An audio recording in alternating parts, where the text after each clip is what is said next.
अस्सलाम वालेकुम, my name is Zainul Abidin. कैसे हैं सब लोग? उम्मीद करता हूँ कि आप सब लोग खैरियत से होंगे। आज इस वीडियो में बात करेंगे HBL मोबाइल बैंकिंग एप्लीकेशन में आप अपने आप को रजिस्टर कैसे कर सकते हो। रजिस्ट्रेशन करने के बाद आप ऑनलाइन बैंकिंग फैसिलिटी अवेल कर सकते हो। ऑनलाइन अपने अकाउंट का बैलेंस चेक कर सकते हो। किसी को पैसे ट्रांसफ़र करना चाहो वो कर सकते हो। बिल पेमेंट कर सकते हो, मतलब ऑनलाइन ट्रांजैक्शंस कर सकते हो। आपको बैंक में जाने की ज़रूरत नहीं पड़ेगी। अच्छा, जब आप अकाउंट ओपन करवा लेते हैं तो आपको एक चेक बुक दी जाती है, उसके साथ ATM कार्ड दिया जाता है। बैंकिंग ऐप में रजिस्टर होने के लिए, साइन अप होने के लिए, लॉगिन होने के लिए आपके पास बैंक का कार्ड होना ज़रूरी है। देन ही आप अपने आप को रजिस्टर कर पाओगे और आपका बैंक में अकाउंट होना ज़रूरी है। अब यहाँ पर एप्लीकेशन को जो है ना मैं ओपन कर लेता हूँ। जैसे ही आप एप्लीकेशन ओपन करेंगे आप लोग के सामने कुछ इस तरह का इंटरफेस आ जाएगा। अब यहाँ पर लॉगिन आईडी और पासवर्ड मांगा जा रहा है, ये हम क्रिएट करेंगे। क्रिएट करने के बाद ही हम इसको लॉगिन कर पाएंगे।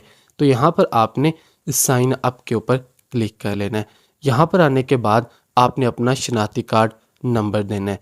मेक श्योर आपके पास वो सिम भी अवेलेबल हो जिस सिम जिस सिम के नंबर को आपने बैंक में दिया हुआ है। अब यहाँ पर वो शनाख्ती कार्ड में नंबर देता हूँ जिसका HBL में अकाउंट बना हुआ है। तो शनाख्ती कार्ड नंबर देने के बाद आपने टर्म्स एंड कंडीशन को जो है ना वो रीड कर लेना है। रीड करने के बाद इनको आपने एग्री कर लेना है। एग्री करने के बाद आपने नेक्स्ट स्टेप पे चले जाना है। तो यहाँ पर मैं CNC नंबर देता हूँ और नेक्स्ट स्टेप पर चलता हूँ। जैसे ही आप नेक्स्ट स्टेप पर आएंगे बायोमेट्रिक वेरिफिकेशन वाला स्टेप आ जाएगा। Complete mobile app registration through biometric verification. Biometric verification से आपको जो है ना वो अकाउंट वेरीफाई होगा कि भाई आप यूज़ कर सकते हो। ये उसकी बायोमेट्रिक वेरिफिकेशन करनी है जिसका अकाउंट, जिसका आपने शनाख्ती कार्ड दिया है। फर्स्ट ऑफ ऑल क्या होगा, जैसे आप नेक्स्ट पे क्लिक करेंगे ना एक कैमरा ओपन होकर आ जाएगा। फर्स्ट ऑफ ऑल आपको राइट या लेफ्ट हैंड कहा जाएगा। वो इस तरह से आपने अपनी फिंगर्स इकट्ठी करके कैमरे के सामने लेके जानी है। तो वहाँ पर आपको पैरामीटर भी शो हो रहा होगा। मेन चीज़ आपने इस तरह फॉलो करके अपने फिंगर्स को स्कैन करना है। जैसे कि अभी मुझे लेफ़्ट हैंड कहा जा रहा है, आपने स्कैनिंग करनी है। फिर राइट का कहा जाएगा, वो स्कैनिंग करनी है। आपका जो है ना वो अकाउंट अप्रूव हो जाएगा। तो मैं स्कैनिंग करता हूँ, नेक्स्ट स्टेप पर चलता हूँ। बायोमेट्रिक वेरिफिकेशन आपने कर ली होगी। अगर आपकी फिंगर स्कैन नहीं होती तो आप सेकंड स्टेप भी फॉलो कर सकते हो। 2-3 दफ़ा रॉन्ग अटैम्प्ट्स के बाद ये इस तरह का इंटरफेस आपके सामने आ जाएगा। अब यहाँ पर मैंने आपको स्टार्टिंग में बताया आपके पास ATM कार्ड होना ज़रूरी है लॉगिन के लिए। तो मेरे पास है, मैंने एक्टिवेट भी किया हुआ है। उसके ऊपर लिखा होता है डेबिट कार्ड नंबर 16 डिजिट्स का शायद होता है, और उसके बाद उसका पिन भी होता है जिसको यूज़ करके पैसे निकाले जाते हैं। तो दोनों चीज़ें आपने यहाँ पर लिखनी है और नेक्स्ट स्टेप पर चलना है। तो मैं लिखता हूँ, नेक्स्ट स्टेप पर चलता हूँ। मैंने सारी डिटेल्स दे दी हैं। नेक्स्ट स्टेप पर क्रिएट योर लॉगिन आईडी। ये login ID basically user name है। स्टार्टिंग में लॉगिन आईडी और पासवर्ड मैंने आपको बताया कि हमने अभी क्रिएट ही नहीं किया, तो वो होती है लॉगिन आईडी जिसको यूज़ करके आप लॉगिन कर सकते हो। अब लॉगिन आईडी में आप क्या लिखें ऐसा कि यूनिक आईडी हो। ये यूनिक होनी चाहिए। हर किसी की अलग-अलग लॉगिन आईडी होती है। इसमें जो है ना वो 8 एंड 30 कैरेक्टर्स का हो सकता है। 1 अल्फ़ाबेट इसके अंदर होना चाहिए। Special character are not allowed. इसमें स्पेशल कैरेक्टर्स आप नहीं लिख सकते। एग्जाम्पल मैं आपको देता हूँ, जैन, ठीक है, और उसके बाद मैं लिखता हूँ 1 2 3, ठीक है। Should between 8 and 30 characters, 1 alphabet भी होना चाहिए। जैसा कि चले मैं Z जो है ना वो कैपिटल लिख लेता हूँ, जैन 1 2 3, और यहाँ पर मैं लिखते हूँ 8। ओके हो गया। कुछ इस तरह का आप क्रिएट कर सकते हो। अपने नेम के साथ कुछ नंबर्स ऐड कर सकते हो। अगर ये सब टिक हुए तो इट्स मीन कि आपकी आईडी जो है ना वो यूनिक बन रही है। तो ये मैं अपनी खुद की एक यूनिक आईडी क्रिएट करता हूँ और फिर नेक्स्ट स्टेप की तरफ चलता हूँ। ध्यान रहे कि अल्फ़ाबेट्स, इंग्लिश के वर्ड्स और नंबर्स ये दोनों आपने ऐड करने और नेक्स्ट स्टेप पे चलना है। मैंने अपनी login ID user name create कर ली है और उसके बाद नेक्स्ट स्टेप पर कहा जा रहा है लॉगिन पासवर्ड क्रिएट करें और ट्रांजैक्शन पासवर्ड क्रिएट करें। दोनों के बारे में मैं बता देता हूँ डिफरेंस क्या है।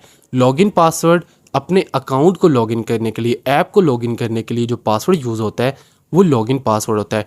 ट्रांजैक्शन पासवर्ड वो पासवर्ड है जब आप कोई भी पेमेंट करने लगे, बिल पे करने लगे, पैसे ट्रांसफ़र करने लगे, जो ट्रांजैक्शन करने लगे, तो उस टाइम जो पासवर्ड मांगा जाता है वो ट्रांजैक्शन पासवर्ड है। तो ये एक अच्छी चीज़ है आपके अकाउंट के वेरिफिकेशन के लिए, आपका अकाउंट ज़्यादा सिक्योर रहता है। तो यहाँ पर मैं पासवर्ड अपना लॉगिन का भी क्रिएट करता हूँ। अच्छा, एक चीज़ का ध्यान रहे, ये आपका पासवर्ड जो है ना स्ट्रॉन्ग होना चाहिए। एग्जाम्पल मैं आप लोगों को समझाता हूँ किस तरह से। देखें, पाकिस्तान 123 जिसमें इंग्लिश अल्फ़ाबेट्स भी आने चाहिए, नंबर्स भी आने चाहिए, स्पेशल कैरेक्टर्स भी आने चाहिए। जैसा कि यहाँ पर देखें पाकिस्तान, उसके बाद 123 मैंने ऐड किया और @ ये क्या हुआ, स्ट्रॉन्ग पासवर्ड मेरा बना। ठीक है, ये एग्जांपल मैं आपको दे रहा हूँ। यही आपने सेम अपना जो भी क्रिएट करें वो दूसरे नंबर पे भी देना है। अपने हिसाब से खुद का यूनिक क्रिएट कीजिएगा, स्ट्रॉन्ग होना चाहिए। अगर 1 2 3 4 5 6 7 8 आप लगाएंगे तो आपका पासवर्ड क्रिएट नहीं होगा। तो उसके बाद जी ट्रांजैक्शन पासवर्ड, वो भी पासवर्ड है। ठीक है, वो भी आपने अपना क्रिएट कर लेना है अपने हिसाब से कि आप कौन सा रखना चाहते हैं। तो वो भी आपका जो है ट्रांजैक्शन टाइम यूज़ होगा। मैं दोनों क्रिएट करता हूँ और फिनिश के ऊपर क्लिक करता हूँ। यहाँ पर आप देख सकते हैं, congratulation, you have been registered successfully for HBL digital. HBL digital services will be accessible soon. जैसा कि स्टार्टिंग में मैंने पासवर्ड बनाने का आपको तरीका बताया, मेक श्योर जो आपका लॉगिन पासवर्ड है और ट्रांजैक्शन पासवर्ड है वो दोनों डिफरेंट होने चाहिए, तब ही आप जो है ना पासवर्ड क्रिएट कर पाओगे। आपको बहुत ज़्यादा परेशानी आएगी। दोनों को लिख लीजिएगा, याद कर लीजिएगा। अच्छा, नेक्स्ट, अब यहाँ पर ये मुझे बता रहे हैं कि आपका अकाउंट तो क्रिएट हो गया, लेकिन आप इस टाइम के बाद ही जो है ना एप्लीकेशन एक्सेस कर पाओगे, अकाउंट एक्सेस पर कर पाओगे। मुझे भी 2 घंटे का टाइम दिया जा रहा है। अब पूरे 2 घंटे बाद मैं अपनी ऐप को लॉगिन कर पाऊँगा। तो वेट करते हैं, लॉगिन करके भी दिखाता हूँ। यहाँ पर आप देख सकते हैं सक्सेसफुली 2 घंटे का टाइम हो चुका है। मैंने वेट किया ताकि आप लोगों को लॉगिन करके भी दिखाया जाए। लॉगिन आईडी में वो आपने आईडी क्रिएट करनी है, लिखनी है जो आपने क्रिएट की थी, जो मैंने आप लोगों को बताया था। पासवर्ड में जो पासवर्ड आपने क्रिएट किया था लॉगिन वाला, ट्रांजैक्शन वाला नहीं लिखना। तो ये दोनों चीज़ें मैं लिखता हूँ और लॉगिन के ऊपर क्लिक करता हूँ। अच्छा, अब जैसे ही लॉगिन के ऊपर क्लिक करेंगे, account linking for digital banking details आपको शो हो जाएंगी, कौन कौन से अकाउंट लिंक है। तो मैं नेक्स्ट के ऊपर क्लिक करता हूँ। जैसे आप नेक्स्ट पे क्लिक करेंगे, ठीक है, आपका अकाउंट जो है ना वो शो हो जाएगा, उसके अंदर कितना बैलेंस है A to Z। ठीक है, अब आप जो भी ट्रांजैक्शंस करना चाहो बैंकिंग ऐप के ज़रिए वो आप कर सकते हो। आई होप कि आप अंडरस्टैंड कर गए होंगे। कोई भी आपका क्वेश्चन है नीचे कमेंट करके पूछिएगा। इंशाल्लाह मिलते हैं नेक्स्ट फॉर्मेटिंग वीडियो के साथ। तब तक के लिए अपना ख्याल रखिएगा, दुआ में याद रखिएगा। अल्लाह हाफिज़।